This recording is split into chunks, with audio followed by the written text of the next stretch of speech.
Assalamualaikum warahmatullahi wabarakatuh. Innal hamdalillah allazi a'tana al-bidaratil amal amaliyas salihah wa yasukuna biha ila bisakil jannah. Salatullahi salamuhu daiman alal khairul bariyah wa ala alihi wa tabi'il kiramil barah. Amma ba'd. Subhanallah walhamdulillah wa la ilaha illallah wallahu akbar. Allahumma shalli ala sayyidina Muhammad wa ala ali sayyidina Muhammad.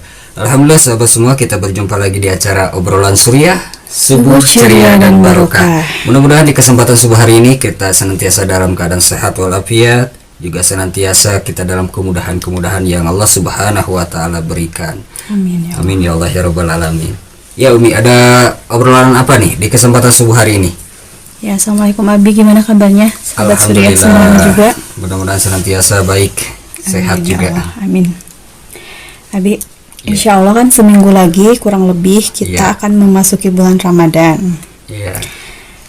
Nah, di dalam Quran surat Al-Baqarah ayat 183 itu kan merupakan perintah saum ya dari Allah ya. Di dalam kalimat itu apa artinya tuh? Puasa itu ternyata dilakukan oleh umat terdahulu sebelum kita, agar kita bertakwa gitu ya. Nah, yang Umi mau tanyain, apakah tata cara puasa umat-umat terdahulu sebelum kita itu apakah sama seperti kita ini, atau berbeda atau gimana? Ya, sebentar lagi ya, nggak kerasa. Iya.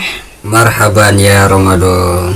Mudah-mudahan usia kita sampai di bulan Ramadan.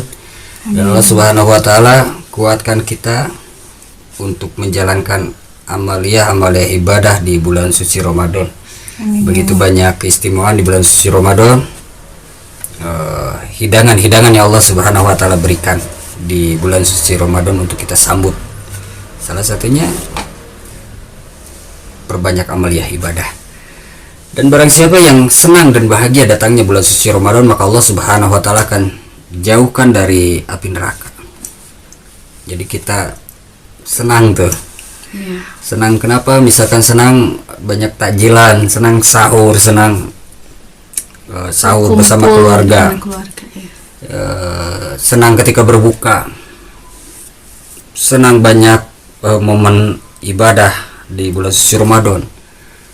Senang bisa jualan dan menjamu saudara muslim di bulan suci Ramadan. Jadi penuh kebahagiaan bulan suci Ramadan. Makanya yang ditanamkan pada waktu itu sama keluarga Abi Umi, salah satunya almarhumah Emak, Allahumma gfirlaha warhamha wa'fu anha, menitipkan amanah itu dari waktu Abi masih kecil.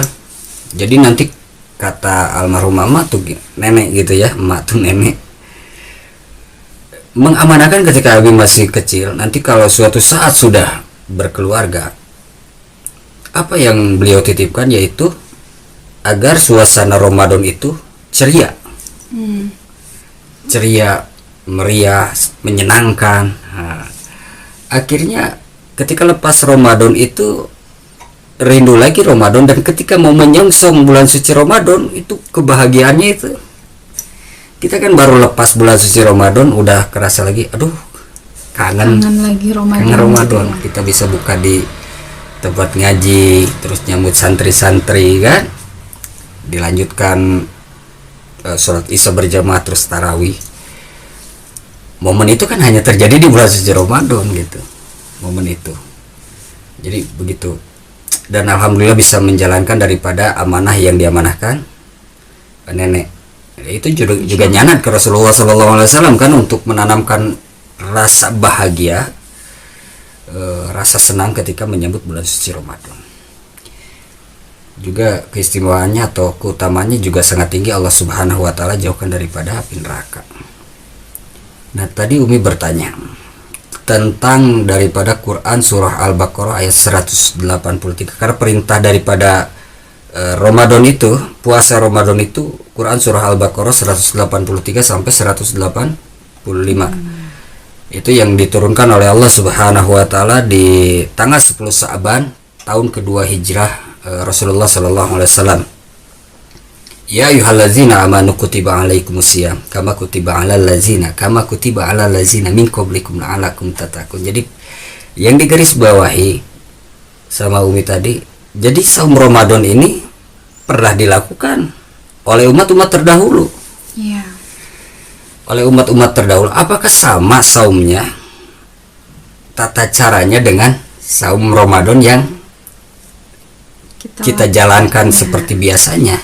Nah, berbeda Umi saumnya. Berbeda. Jadi saum yang dulu jadi yang dilakukan daripada saum umat-umat terdahulu, salah satunya menurut Imam At-Tabari, itu pernah dilakukan oleh umat Nasrani dulu. Saum bulan Ramadan, ada yang meriwayatkan 1 bulan penuh, ada yang meriwayatkan 40 hari. Dan saumnya itu bukan dari fajar ke maghrib waktunya, tapi dari Isya sampai Isya lagi. Bayangkan coba, Isya sampai Isya lagi. Dan dimulainya ketika sudah tertidur, maka itu sudah dihitung dia berpuasa. Misalkan waktu Isya nih, jelas kan waktunya tidur kan malam. Iya. Kalaupun tidak tidur, dia akan kelelahan sekali tuh siang harinya. Jadi dia tidur itu sudah dihitung berpuasa. Lalu siangnya beraktivitas seperti biasa. Lalu masuk waktu maghrib, berbuka. Ketika sudah berbuka, dia tunaikan sholat Isya, dia mulai lagi berpuasa. Oh, jadi dari Isya sampai maghrib. Iya, berarti sahur plus buka tuh di maghrib tuh. Gitu ya. Sahur plus buka. Jadi dilakukan oleh umat terdahulu, salah satunya daripada umat Nasrani terdahulu. Bahkan saum ini selalu, atau sebelum datangnya syariat atau perintah saum Ramadan dari fajar sampai maghrib, itu Umar bin Khattab beserta Abu Qais itu senantiasa melakukan saum ini.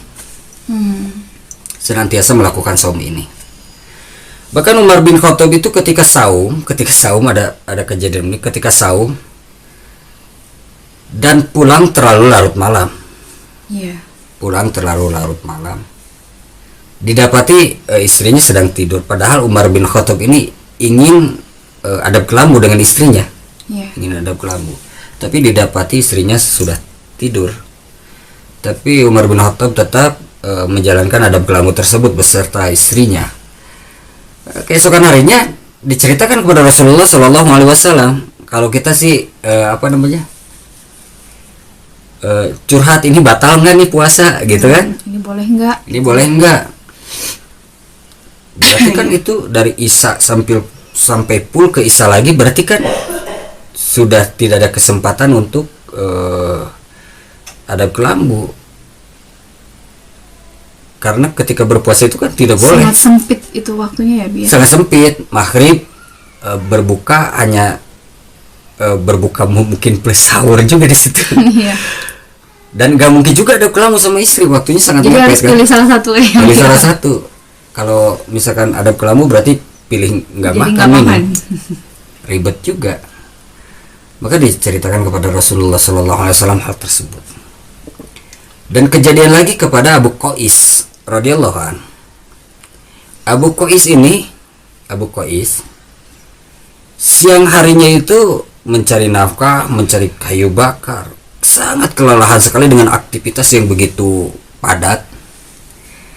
Sampai-sampai ketika mau menjelang Isya, kalau kita sih lupa buka gitu, lupa berbuka, ketiduran. Saking capeknya ya. Iya, saking capeknya ketiduran. Ketika berlanjut lagi kan sudah dihitung berpuasa kan? Iya. Ketika berlanjut lagi sampai esok harinya, Abu Qais itu ketika di siang hari karena tidak makan dan minum juga, ditambah sebelumnya aktivitasnya yang begitu sangat melelahkan, akhirnya Abu Qais ini pingsan. Nah, adanya kejadian daripada Umar bin Khattab radhiyallahu an dan Abu Qais radhiyallahu an, maka disyariatkan puasa itu dari fajar sampai maghrib. Itu perintah dari Allah atau? Iya, perintah dari Allah. Ketika kejadian daripada Abu Qais seperti itu dari Umar bin Khattab radhiyallahu anhu seperti itu, maka disyariatkan oleh Rasulullah sallallahu alaihi wasallam melalui Rasulullah sallallahu alaihi wasallam untuk puasa itu dari fajar sampai maghrib. Ketika malam harinya kita bisa makan minum seperti layaknya biasa, dan bagi yang sudah rumah tangga, suami dan istri bisa adab kelamu juga. Cuma di siang hari selepas fajar itu memang segala sesuatu yang dapat menyebabkan batalnya puasa itu dilarang. Gitu. Jadi sejarah umat terdahulu itu salah satunya yang menurut Imam At-Tabari itu umat Nasrani berpuasanya seperti itu, bahkan dilakukan oleh juga Abu Qais dan sebelum Umar bin Khattab. turun perintah itu ya, Bu. Bukan sebelum turun, maksudnya puasanya itu sudah diperintahkan dari umat terdahulu, sudah diperintahkan berpuasa. Juga ada puasa umat terdahulu itu puasa dari Asyura, 10 Muharram, di mana itu dilakukan oleh para nabi-nabi terdahulu dan umat-umat terdahulu. Bahkan ketika Rasulullah SAW beserta para sahabat hijrah ke Madinah itu didapati Yahudi yang ada tinggal di kota Madinah itu sedang berpuasa Asyura, karena sebagai bentuk daripada syukur Nabiullah Musa alaihissalam diselamatkan daripada kejaran Firaun. Makanya Rasulullah SAW juga gemar berpuasa di tanggal 10 Muharram. Itu tanggal-tanggal yang istimewa. Umi tahu tidak, ketika Nabi Nuh alaihissalam dalam bahtera perahu itu dalam keadaan berpuasa, diselamatkan daripada bencana banjir itu Nabi Nuh beserta umatnya itu di tanggal 10 Muharram. Terus Nabi Adam alaihissalam bertemu daripada dengan Siti Hawa itu di 10 Muharram. Maka sebagai bentuk syukurnya Nabi Adam disyariatkan untuk berpuasa di tanggal 10 Muharram. Nabi Yusuf alaihissalam terbebas dari penjara di 10 Muharram. Bahkan sebagai bentuk syukurnya itu berpuasa di tanggal 10 Muharram. Begitu pun umat-umatnya. Jadi ada momen-momen tersendiri ya. Bahkan di 10 Muharram itu adalah kejadian-kejadian dahsyat daripada para nabi di 10 Muharram. Hingga para nabi itu disyariatkan untuk berpuasa Asyura itu di tanggal 10 Muharram. Umat-umat terdahulu melakukan puasa itu, bahkan kita juga melakukan sebagai daripada saum sunnah. Nah, saum sunnah karena wajibnya sudah masuk di bulan suci Ramadan. Selama bulan suci Ramadan itu sudah kategorinya wajib. Nah, selain daripada saum Asyura, ada juga saum Ayyamul Bid, saum putih. Bukan mutih.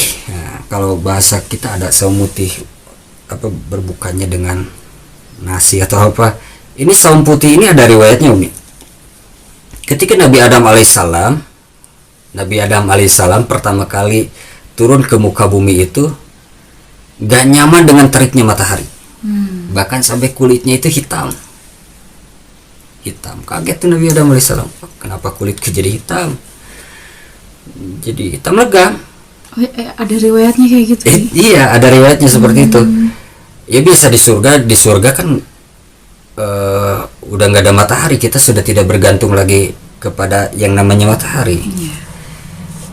Dan takarannya tidak, kan kita itu ada siklus apa namanya, cuaca. Kemarau, gerah, panas kan. Ketika musim hujan dingin gitu. Surga itu udah takaran sangat pas lah untuk nikmat yang luar biasa. Nah, ketika Nabi Adam turun ke muka bumi, mungkin kayak orang yang biasa tinggal di rumah mewah, tiba-tiba harus merasakan bagaimana terlantar di pinggiran jalan seperti itulah. Panas, gak biasa gitu Nabi Adam, gak biasa. Bahkan lihat makhluk-makhluk yang lain juga Nabi Adam tuh kaget. Lihat-lihat jin-jin itu yang berkeliaran gitu, kaget Nabi Adam tuh. Kenapa ini makhluk Allah juga sama, tapi kenapa tidak taat kepada Allah? Kaget tuh Nabi Adam. Shock juga ketika pertama kali turun ke muka bumi. Tapi sebenarnya sebelumnya juga sudah dikenalkan bagaimana pembendaharaan yang ada di muka bumi ini. Cuma Nabi Adam itu tidak tinggal, ditatarnya itu di surga. Memang Nabi Adam akan dijadikan khalifah di muka bumi. Makanya pertama kali turun itu shock dengan teriknya matahari dan kulitnya sampai menghitam. Datanglah malaikat Jibril alaihissalam, bertanya kepada Nabiullah Adam alaihissalam, apakah engkau mau kulitmu memutih kembali seperti engkau selayaknya dulu tinggal di surga? Maka jawab Nabi Adam, tentu mau. Ya kalau kita misalkan kayak kulit pengen lebih cantik, ada yang nawarin mau pakai skincare ini enggak atau perawatan ini enggak, ini tambah gratis loh, apalagi tambah gratis kan, mau banget gitu kan. Ya itu penawaran atau pertanyaan yang ditanyakan oleh malaikat Jibril alaihissalam kepada Nabi Adam. Mau nggak tambah glowing lagi, tambah ganteng lagi seperti engkau dulu selayaknya tinggal di surga? Jelas mau, kata Nabi Adam. Kalau begitu engkau berpuasalah. Ayyumul Bid ini berpuasa 3 hari di pertengahan bulan, dan itu juga senantiasa dilakukan oleh Rasulullah Shallallahu Alaihi Wasallam sebagai saum sunnah. Kalau sekarang kan saum sunnah. Makanya para nabi juga senantiasa berpuasa di pertengahan bulan ini. Nah, akhirnya Nabi Adam berpuasa. Satu hari berpuasa sudah agak kecoklatan. Tapi tata cara puasanya? Untuk riwayat tata cara puasanya, Abi belum menemukan dalil yang spesifik bagaimana fajar ke maghrib atau kayak tadi isya ke isya lagi gitu. Yeah. Namun di sini aja spesifiknya tentang berpuasa aja. Hari pertama Nabi Adam sudah mulai kelihatan agak kecoklatan. Hari kedua sudah agak memutih, dan hari ketiga kembali ke postur semula. Glowing, ganteng, putih kembali seperti selayaknya Nabi Adam alaihissalam tinggal di surga. Nah, itu puasa-puasa yang dilakukan oleh nabi-nabi dan umat terdahulu, Umi. Jadi puasa ini sudah dilakukan oleh umat-umat terdahulu, nabi-nabi terdahulu. Bahkan yang Abi sudah ceritakan kan lebih payah lagi sebenarnya puasanya, itu sangat benar-benar penuh pengorbanan kan. Yeah. Apalagi kalau isya, nyampe isya lagi. Jadi kita alhamdulillah bersyukur ya. Bersyukur diperingan. Meskipun kan kita letak geografis bumi ini kan beda-beda, Umi. Beda-beda. Kalau kita di Indonesia sangat bersyukur sekali. Indonesia, Asia lah pada umumnya, 12 paling lama ya 13 setengah lah, 11 sampai 13 jam lah berpuasa itu. Apalagi Indonesia itu kan 11 jaman lah, paling lama 12 jam. Bersyukur. Ada yang berpuasa itu sampai 20 jam. 20 jam sehari. 20 jam sehari. Itu Finlandia itu kalau di musim dingin, Abi baca di artikel itu kalau di musim dingin itu 20 sampai 22 jam. Jadi punya kesempatan cuma 2 jam untuk persiapan buka dan sahur. Habis buka sebentar, itu buat adab kelamut juga agak repot. Itu kalau di musim dingin sampai 20 sampai 22 jam. Di Turki sampai 18 sampai 20 jam. Terus di Prancis 18 sampai 20 jam. Chili 18 sampai 20 jam. Terus juga ada di jadi Amerika Latin, terus negara-negara Eropa itu sangat durasi berpuasanya sangat lumayan dibanding kita. Lebih panjang dari Indonesia. Lebih panjang daripada kita yang tinggal di Indonesia.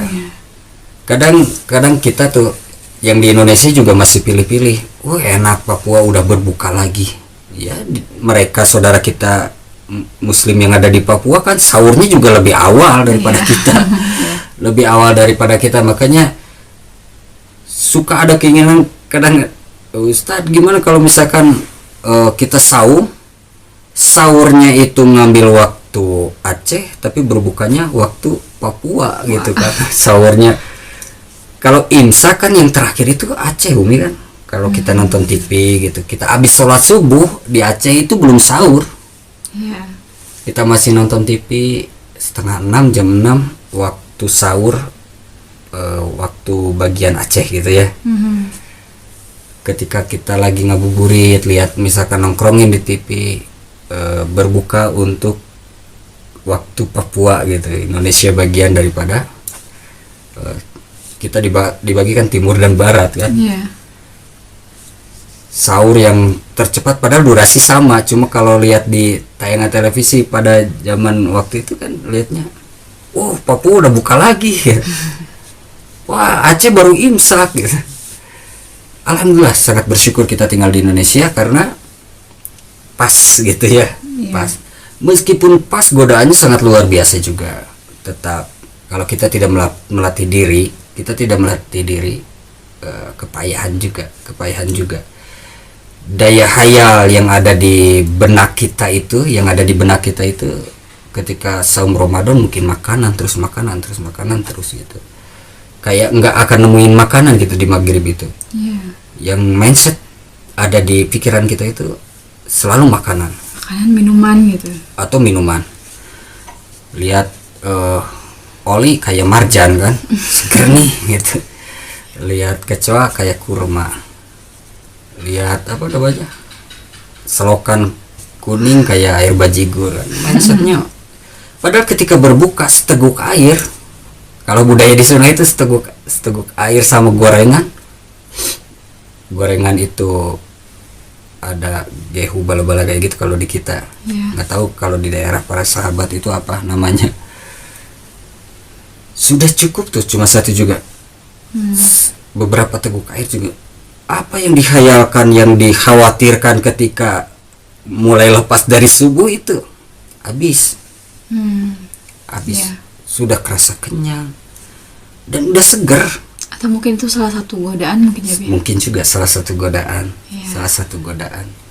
Dan ketika berbuka, nah karena belum memasuki bulan suci Ramadan, ketika berbuka, ketika kita sudah Allahumma lakasuntu, atau ada riwayat-riwayat juga yang lain tentang doa berbuka itu, sampaikan keinginan kita tuh ketika berbuka itu, ijabah doa tuh pada waktu itu. Makanya momen itu sangat luar biasa ketika berbuka itu. Nah, itu daripada sejarah saum umat-umat terdahulu, dan bagaimana ketika syariat itu berganti daripada Isya ke Isya terus jadi Fajar ke Maghrib.